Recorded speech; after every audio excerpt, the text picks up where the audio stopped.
I was actually sitting on the grass reading a book one nice sunny afternoon. I ran her over, literally, on the side of a football field at Manual Manual High playing School. pickup college football. We had so much fun. You tell me now that I make you laugh every day. Travel. We both love Hawaii. The morning of April 20th was kind of a rarity. We were on vacation in the Bahamas.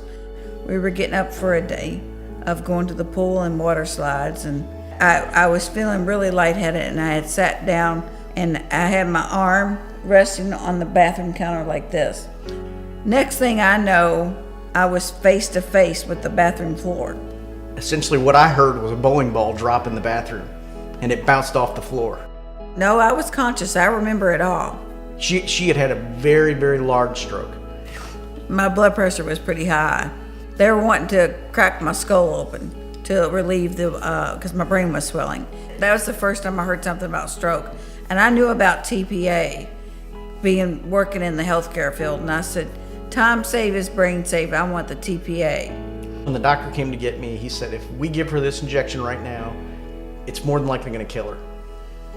And they were able to get the blood pressure down and still get the TPA within the 4-hour window.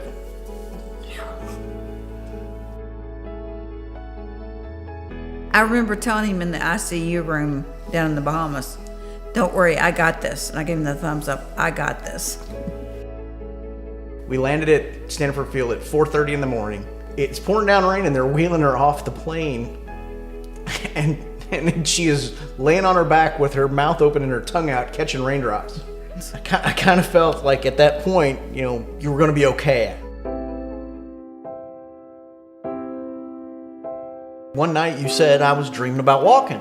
And the next day we were laying in bed and you started moving your foot. And that was just, it seems very small. She moved her foot just a little bit, but it was such a big step. I mean, it was probably 3 weeks post-stroke, and that was the first movement she had on the left side of her body at all. And it's hard to believe, but 10 minutes of standing, that was one of my first goals. And going stairs was a big goal, which I like the stairs.